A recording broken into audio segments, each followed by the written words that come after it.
چو خواهی رهیدن مر از بندگی، بپیما رهی آفرینندگی. درود بینندگان ارجمند تلویزیونی سینما، نشر نوبتی برنامه آفرینندگی هست منظور شما.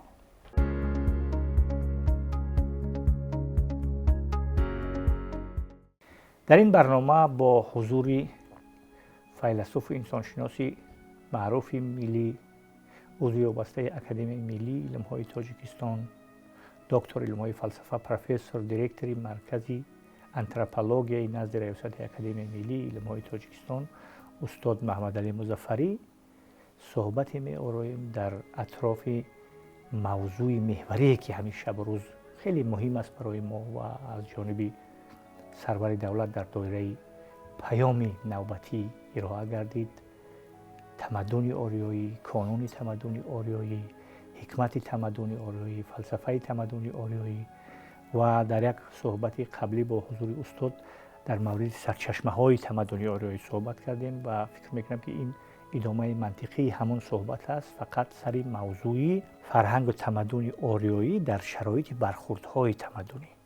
ما خوب می‌دونیم که نزدیک به 40-50 سال اخیر همین یک روند دیگری شکل گرفته است، روند تهاجم تمدنی و برخورد تمدنی در برابر مکالمه تمدن‌ها، یعنی گفتگوی تمدن‌ها، یک روند فراگیر جدی هست به نام برخورد تمدن‌ها که تمدن‌ها با یکدیگر برمیخورند و اون تمدن ضعیف از میان برداشته می‌شود، زبانش و فرهنگش و تمدنش از بین می‌رود و او فرهنگ‌های مهاجم جایش را می‌گیرند. در زمینه همین موضوع صحبت نوبتیمون با حضور استاد محمد علی مظفری است که استادم کارهای زیادی در این زمینه انجام دادند، تحقیق زیادی هم در این زمینه تمدن آریایی، فرهنگ آریایی و مهمتر از همه آنتروپولوژی آریایی کارهای زیادی هم کردند، تحقیقات انجام دادند، با دایره‌های گوناگون علمی و فنی بیرون هم رابطه داشتند، گزارش‌های زیادی هم در بیرون ارائه دادند در این موضوع. استاد خوش آمدید به برنامه و اکنون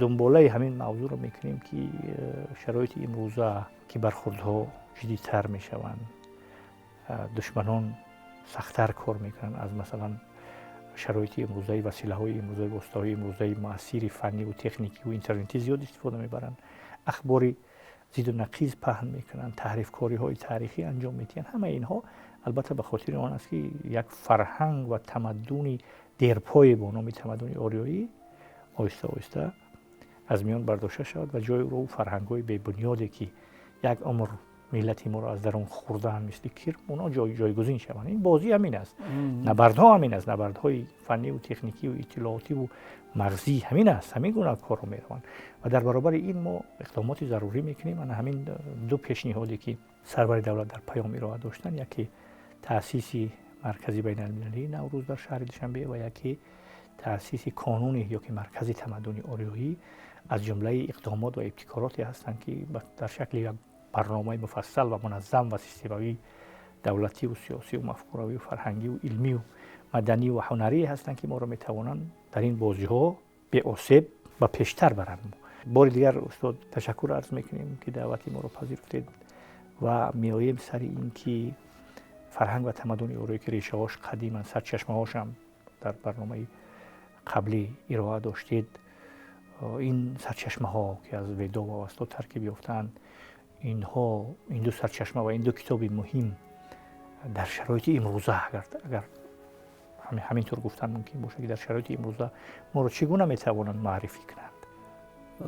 ما درباره سرچشمه‌ها تمدن آریایی در گزارش اول به فکرم سخنی گفته بودیم و این مکالمه بحث مناظره تمدن‌ها خیلی بر وقت آغاز شده بوده، امروز هم دوام دارد. امروز سخت‌تر شده است، امکانیت‌ها دوام دارد، بله دوام دارد. به فکرم این پایان هم نمی‌یابد، با آخر هم نمیرسد، دوام دارد. لیکن خوشبختانه یک چیزی گفتن در کار که وقتی که سخن درباره تمدن می‌رود، هر وقتی که سخن درباره تمدن رود، سخن درباره سرچشمه‌های وی می‌رود. از همین جهت خوشبختانه ما جایگزین خودیم در این مسئله استوار هستیم. یگان خوف و خطری از دست گرفتن ما از نقطه نظر منطقی غیر امکان است. برای چه غیر امکان است؟ در تمدن بشر تمدن آریایی نخست تمدن است پیش از همه که مثلا گرچه که فرهنگ اروپا از یونان قدیم آغاز یابد اگر یونان قدیم سرچشمه اساسیش با از تمدن آریایی از ما آغاز شده است. این را خود یونانی ها از اون جمله تاریخ شناسی مشهوری یونان گیرداد این کار نمیکنه و دیگرها کسینوفون از اون جمله خودی افلاطون، خودی ارسطو، خودی پیفاگور میگه که وقتی که من را رانده کردن من به مصر که رفتم استادانی بودن که ویدها را و اوستا را میدانستند. سخن پیفاگور در سرچشمه فلسفه و ریاضیات یونان قرار دارد. این نفره که اصطلاح فلسفه را خود فلسفه را به وجود آورده است. اینها که این تصدیق این کار میکنند اگر فکر کنید که سرچشمه خب تمدن آریایی تا کجا میرود. اکنون این از یک طرف، از طرف دیگر هر کس جستجو گفتگو میکند که خودی همین سرچشمه اساسی همین تمدن به کدوم ملت به کدوم خلقیت تعلق دارد. در این رو کشفیات هست، تصدیق شده هست، جای بحث مناظره نیست که اوستاویدها سرچشمهشون از ما هست، از تاجیکان هست، بنیادش از تاجیکان است، با زبان گذشته تاجیکی ما اوستایی هست. این از ما بحث چقدر که دوام نکند هیچ کس گرفته نمیتواند. خوشبختی ما در همین است. تاریخ ما طولانی بسیار دراز مدت و هر گونه دهشت‌های تاریخی ما از سر گذراندیم، لکن از دست گرفتن اون از خود کردن خودی همین تمدنی اگر ما در مسائل تمدن آریایی گپ زنیم، اگر درباره اوستا گپ زنیم ویدها، این از دست تاجیکان هیچ کس گرفته نمیتواند. برای اینکه بنیاد تمدن، بنیاد زبان ما، فرهنگ ما از همین آغاز می شود. برای همین این مثلا چقدر که بحث مناظره وای نکند از خود کردن این غیر امکان است. این نمی شود. با مقابل دلیل های تاریخی، با مقابل زبان برآمدن غیر امکان است. آخر شرایط امروزه استاد تقاضا میکند که همین کارا شده ایستادن. تعریف های تاریخ زیاد میشوند، این کارا ادامه هم می‌یابند. در گذشته هم بودن، امروز اکنون من منظورم این است استاد که در شرایط امروزه اون وسیله و واسطه های معاصر تکنیکی و فنی که هست، مثلا وسعت تکنیک و تکنولوژی امروزه امکان میدهد که همین گونه تعریف کاری ها زیاد شوند و اینها طرفدار پیدا کنند. از مثلا برش مغزی میگویند، از مغزشویی و برش مغزی استفاده میبرند. شاید این خیلی شود، لکن که خوشبختانه به فکرم که کتابیات از بین نمیرود، سرچشمه ها باقی میمانند. تکنیک و تکنولوژی چقدر یک ترقی کنند، مثلا اخبارات اینفورماسیا با کامپیوتر زیاد شود و مثلا گمراهی هم زیاد شود که آخر کتاب ها تاریخ باقی مونده. تاریخ چون میگن خودش گواه هست. این از بین بردن یکم که نمیشد. ما برای همین از این طرف من میگم که ما یگون مثلا خوف و خطر آن که ما را گویند که شما فرهنگ نداشته، سرچشمه از همونجا آمدگی هست، از دوره اوستا و ویدها آمدگی است. بعد در دوره اسلامی همون تمدن دوام دارد تا به امروز آمده رسیده است. ما از همین رشته فرهنگی ما از دوره اوستا تا به امروز که ما مردم مسلمانیم کنده شدگی نیست. این اکنون در گزارش پیشتر ما گفته بودیم که همین فرهنگ به یونان رفت. یونان ترجمه شد به زبان عربی، از زبان عربی باز به زبان تاجیکی، همین چیزی خودمان، همین فیلسوفان فارس تاجیکی ما با همون اندیشه هایی که در اندیشه خودمون گرفتن با واسطه اینا بگشته با اروپا رفت. در زمان مثلا رنسانس در خاطر رفت، با رازی ترجمه شد، رازی ابن سینا، اویتسنا، رازس اینا بگشته با همون نکته عطف یا که تمدنی و فرهنگی ما به یونان رفت و واسطه اسکندر مقدونی. از اونجا باز گشته آمد به خودمان در زمان عرب ها، عباسیان اینا نهضتی ترجمه شد، با خودمان ترجمه شو کردیم، آثار هندی را هم ترجمه کردن. با از اونجا گشته با در دوره ابن سینا این ابتکاراتی که شد، مخصوصا وقتی که مثلا دستگاه چاپی شد بازگشته با همه آثار ما با اونجا رفت در اونجا نشر شد. بله بله. همینطور همین ترجمه شد در دوره سوسیونون، ترجمه شد مثلا کتاب‌هایی که با در کتاب‌های طبی که در ویدها وجود داشتن ترجمه شد. انا که بیهوده نبود یا که به طریق فوق‌العاده نبود که کتاب ابن سینا در مدت 500 سال کتاب القانون بود. این حکمت آریایی بود. همین حکمت آریایی بود. همین هم 13 کتاب رازی زکریای رازی در مدرسه ها و در مکتب های اروپا به صفت کتاب های درسی وجود داشتن. کتاب درسی وجود داشتن.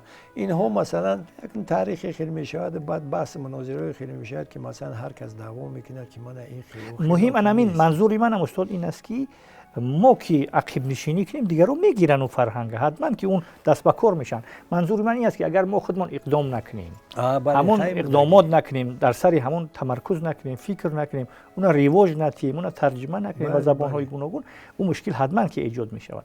استاد میگذاریم به این که انا همین سرچشمه‌هایی که گفتید، منظور من همین اوستا و ودا هست، مخصوصا اوستا که بیشتر به ما معروف است، اون میدونیم به زبان‌های به خط ما هم و کریلی هم برگشته است و نشر همش زیاد، نشر سری اون گفتگو هم زیاد است. انا همون عنصرهای مثلا آفرینش که از هم مسئله مهمی که همیشه وجود داشته است، امروز هم با گذشت عصرهای مسئله آفرینش هم میبردارن.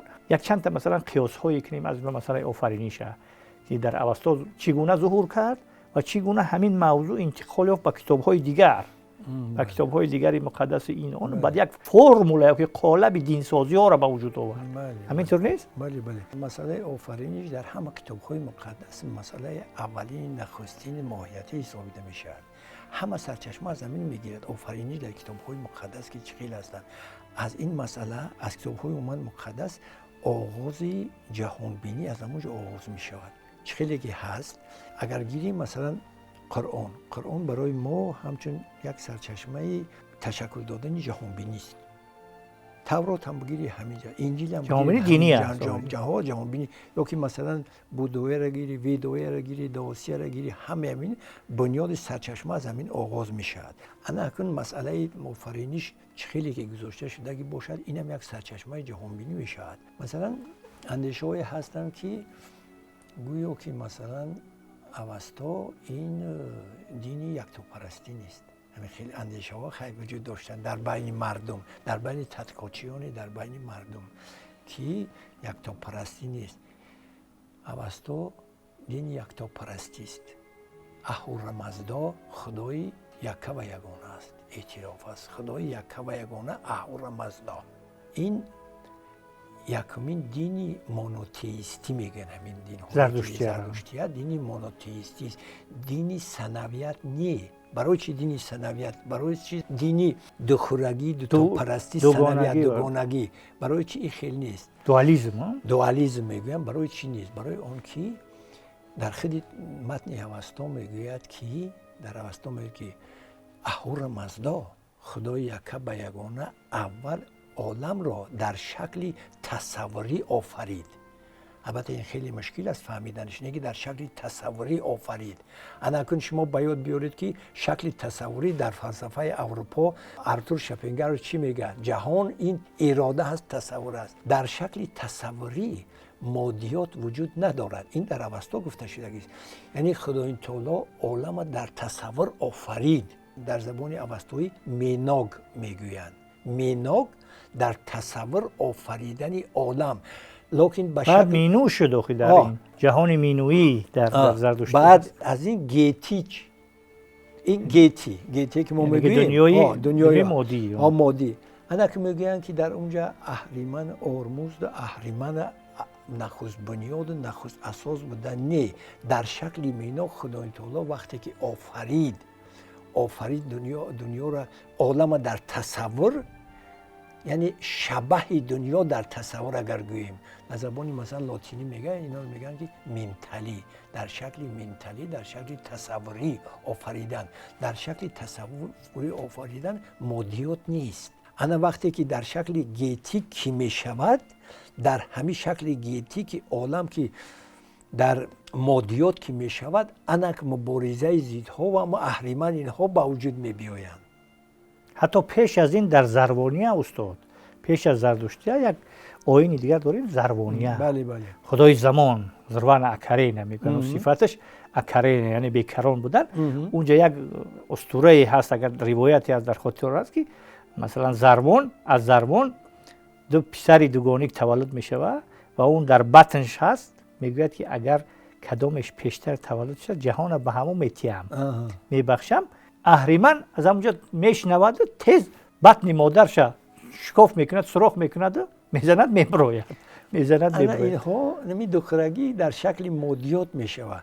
خدا یکه به یگانه عالم که آفرید، ای که اهریمن و مثلا زیشتی و خیلی وجود نداشت. این وقتی که در شکل مادیات که صورت میگیرد، مبارزه به هم ضدها سر میشود. چون که در دین دواسیه هست یک مفهوم شما شنیدگی هستید، این یان دو مفهوم است.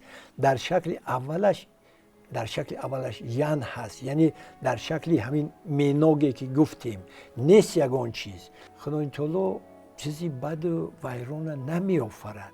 و در وقتی که شکل که گرفت، در مادیات که شکل گرفت، از مادیات ظهور میکند. خدای تعالی پاک و روشن پاک است، محض است. وی مثلا چیزی منفی و چیزی مقابل آفرینش باشد اگر خلق نکرده است. برای همین وقتی که میخونن فکر میکنن که در نخست بنیاد همین خدای اهورامزدا بوده است و اهریمن هم آفریده است. این خیلی نمیشد. وقتی که آفرینش که میشده است به مقابل این مثلا مبارزه بودن نمیشد. یک قسم دانشمندا هستند که همین نظریه را پیگیری میکنن که دینی سنویت یا که دوگرایی هست، همون دو پله ترازو، دو قوه، دو نیرو، همون روشنی و تاریکی و اهورامزد و اهریمن، اینا نبرد دو قوه هست که اینا در ذات خود میگن مستقله. حتی در اوستا هم در خاطرتون باشه یک پوره هست که در آغاز آفرینش دو قوه بود. انا در آغاز آفرینش دو قوه بود در شکل میناگی، قوه نه در شکل گیتی، یعنی در شکل معنوی و تصوری نه و در شکل مادیات صورت گرفتن مادیات. اگر که در شکل تصوری که باشد، اهریمن در شکل تصوری چیکار می‌کند؟ با کی وای مبارزه میبرد؟ وقتی که دنیا که قالب گرفت که عالم مادی که شد، حیولا که پیدا شد، شکل که پیدا شد، انا ضرورت موجود بودن نیکی و بدی در عالم پیدا میشد. برای همین بسیار کشفیاتی که میکنن، مثلا تحقیقاتچی‌ها اندیشه میکنن که در نخست بنیاد همین سنویت بود، دوگانگی بود، دوخرگی بود. این در متن اوستا این خیلی نیست. یعنی دو قدم در آفرینش است. یکم آفرینش قدم اول در شکل تصوری است و دوم در شکل حیولایی، در شکل مادی. برای همین این را مردم اروپا بسیار خوب آموختند. اما که در شرایط امروزه همون پیام هایی که از فرهنگ تمدن ما به ما رسیدن، اون پیام ها در این شرایط ما چیکار کنیم که اینها رو زنده نگاه داریم اول، و چیکار کنیم که اینها ما رو در این شمال ها و باد های امروزه که میوزن بر مبنای اون نقشه بندی ها و منفیت های ژئوپلیتیکی، چیکار کنیم که ما رو اول زنده نگاه دارن، بعد مبارز و مقاوم کنن. یکم که ما وارث همین فرهنگ هستیم، ما وارث فرهنگ آریایی، وارث اساسی فرهنگ آریاییم. پیش از همه تحقیقات بردن در کار. بسیار متن‌هایی که از اوستا هستند یا که خوشبختانه یا که متاسفانه در اروپا اینها انکیتی دیوپیرون از فرانسه آمد، این هم ترجمه کردن گرفتن. مثلا کامینسکی اینها متن‌ها رو اونها تحقیق کردن، استیبلین کامینسکی اونها تحقیق کردن، بونگر لیوین اونها تحقیق کرده ایستادن، میری بویز در انگلیا اینا تحقیق کرده ایستادن. ما تاجیکا در اینجا همین که ما وارث همین فرهنگی باشن، باید که ما اینا رو تحقیق کنیم. اینا در زبان ما فهمو هستن، ما اینها رو در تحت الشعور در ما هستن، ما اینها رو بهتر، خوشتر، خوبتر به ماهیت اینها ما میرسیم. تحقیقات بردن در کار اینها رو. تحقیق که بریم این فرهنگی ما اینه که تشویقات کنیم و دانن اعتراف کنن که این اون چیزی که بسیار چیزایی هستن که مثلا در وقت ترجمه از زبان انگلیسی، از زبان روسی دیگر که میشنوی، ما خودمون همین مفهوم ها رو در زبان تاجیکی خودمون میدونیم، میفهمیم، به ماهیت همین مفهوم ها ما میرسیم. اونها ما گویا که از دو زینه تحقیقات ما مثلا خلاصه براری میکنیم. ما خودمون باید که این متن‌ها را بدانیم. وقتی که ما متن‌ها را میدانیم، در وقت بحث مناظره مثلا همون مسئله بحث فرهنگی که شما میگویید، ما که اگر که همین استوار باشیم، در وارث این فرهنگ خود باشیم، تا به همین راه ما میتونیم که این پاسدار باشیم، اینها را ما حفظ کنیم، فهمیم و بیگانگان به کسی که میگوید که شما صاحب این فرهنگ نیستید، ما اثبات کرده باید بتونیم. تشکر زیاد.